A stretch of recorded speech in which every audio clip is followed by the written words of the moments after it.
وقفا نشطا. نون کے اوپر زبر ہے، شین کے اوپر جزم ہے. شین کی جو آواز ہے اس کے اندر ایک ایسی صفت پائی جاتی ہے جس کو تفشی کہتے ہیں، یعنی جب ہم شین کو ادا کرتے ہیں تو منہ کے اندر آواز پھیل جاتی ہے. جیسے نشطن، طا کے اوپر دو زبر ہے، نشطن سے نشطا بن جائے گا. طا کو ہم موٹا کر کے پڑھیں گے. ٹھیک ہے، آگے جو ہمارا کلمہ ہے وہ ہے نون فا زبر نف، سین دو زیر سن، نف سن وقفن نفس.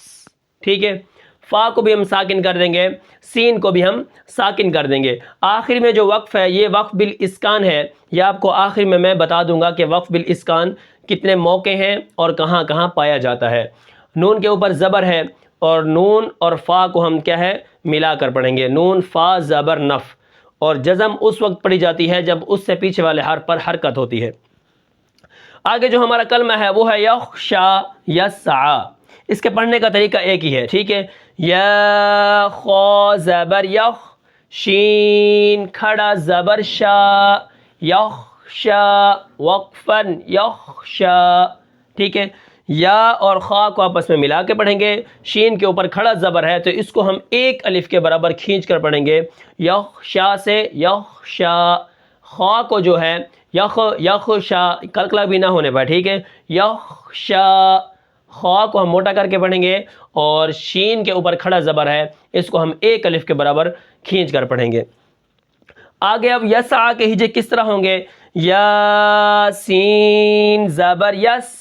جب بھی ہم کسی کلمے کو پڑھیں گے اس کے کلمے کا جو پہلا حرف ہوگا، اس کلمے کا جو پہلا حرف ہوگا اس کو ہم کھینچ کر پڑھیں گے. جیسے یا سین زبر یس، عین کھڑا زبر ع، یسعا وقفن یسعا.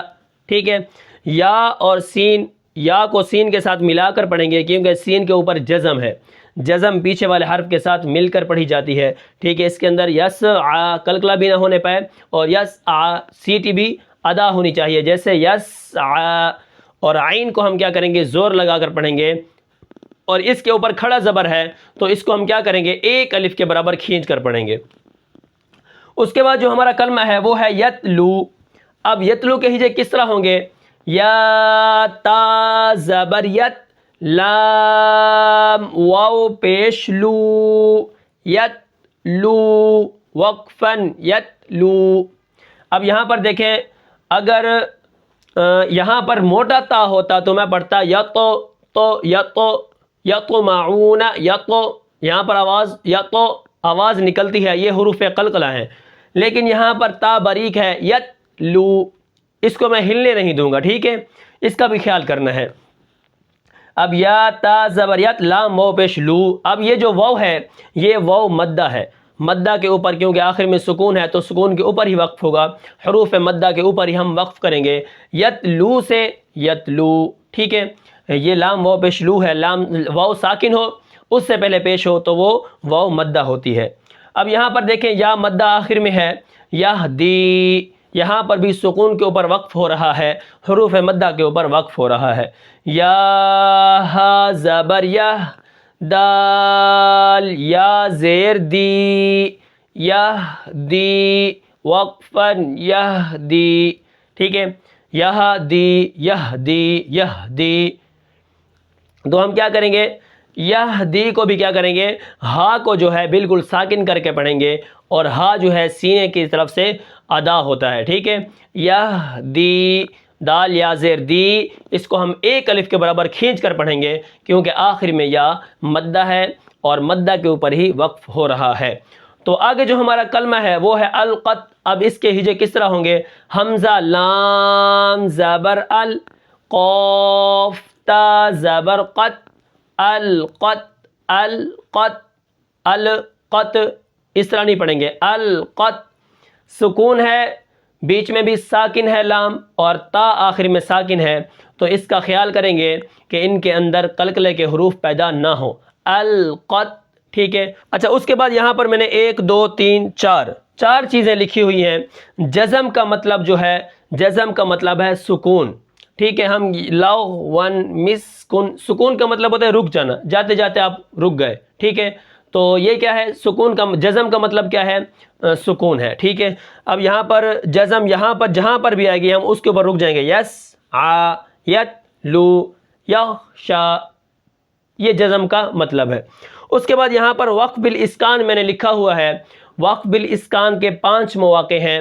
اس کا مطلب یہ ہے کہ آخر میں 5 چیزیں ایسی ہوتی ہیں اگر وہ آ جائیں تو وہاں پر وقف بالاسکان ہوتا ہے. وہاں پر آواز اور سانس کو کس طرح توڑتے ہیں اور حرف کو کس طرح پڑھنا چاہیے. سب سے پہلے زبر، دوسرا زیر، تیسرا پیش، پھر 2 زیر، پھر 2 پیش. یہ 5 مواقع ہیں وہاں پر وقف بالاسکان ہوتا ہے. اب دیکھیں یہاں پر مسکن سے 2 پیش آ گئی، میں پڑھوں گا مسک. ٹھیک ہے، آگے اب کیا ہے، یہاں پر دیکھیں نفسن سے نفس. ٹھیک ہے، یہاں پر دیکھیں میں اس کو وقف بالاسکان ہے تو اس کو میں ساکن کر دوں گا. اب یہاں پر باقی حروف مدہ کے اوپر ہو رہا ہے، یہ وقف بالسکون ہے.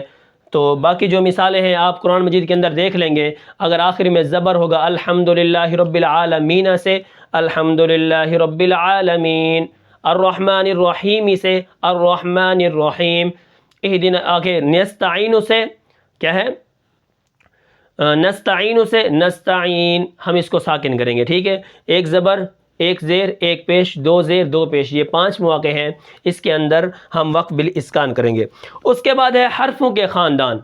اگر آپ کو حرفوں کے خاندان کا نہیں پتا تو آپ جا کر میرے چینل پر اس ویڈیو کو دیکھ سکتے ہیں. وہاں پر میں نے یہ بتایا ہے کہ لام آدھا کیوں لکھا ہوا ہے، غین آدھا کیوں لکھا ہوا ہے. لیکن یہاں پر کہیں پر دیکھیں آپ خواہ یہاں پر آدھا لکھا ہوا ہے، یہاں پر دیکھیں نون آدھا لکھا ہوا ہے، لیکن اگر نون آخر میں آ جائے تو وہاں پورا آ جاتا ہے. یہاں پر دیکھیں مسکن، سین یہاں پر آدھا ہے، آخر میں سین پورا آ گیا. ٹھیک ہے، اسی طرح آپ فا کو دیکھیں گے آخر میں پورا ہوگا لیکن بیچ میں جب آئے گا تو وہ آدھا آئے گا. تو یہ حرفوں کے خاندان، اگر آپ نے یہ ویڈیو نہیں دیکھی تو میرے چینل پر جا کر آپ اس ویڈیو کو دیکھ سکتے ہیں. تو آپ کو یہ پتہ چلے گا کہ یہ حرف یہ آدھے کیوں لکھے ہوئے ہیں اور یہ پورے کیوں لکھے ہوئے ہیں. اچھا، اس کے بعد میں نے یہاں پر لکھا ہے کہ جماؤ کے ساتھ جزم کو پڑھنا ہے. یعنی یہاں پر ایسا نہ ہو کہ آپ کی آواز ہل رہی ہو، جیسے نون شین زبر نش، تو 2 زبر تن، نش تن، نف سن. یہاں پر ہم نے جماؤ کے ساتھ پڑھنا ہے، رک کر پڑھنا ہے. ٹھیک ہے، جیسے نون شین زبر نش. ٹھیک ہے، نون خا زبر نخ. تو یہ کیا کرنا ہے، ہم نے جزم کو جماؤ کے ساتھ پڑھنا ہے. ٹھیک ہے، تو یہ تھا آج کا ہمارا سبق. امید کرتا ہوں کہ آپ کو یہ سمجھ آیا ہوگا. پھر ملتے ہیں انشاءاللہ اگلے سبق میں. تب تک کے لیے مجھے اجازت دیجیے. اللہ حافظ.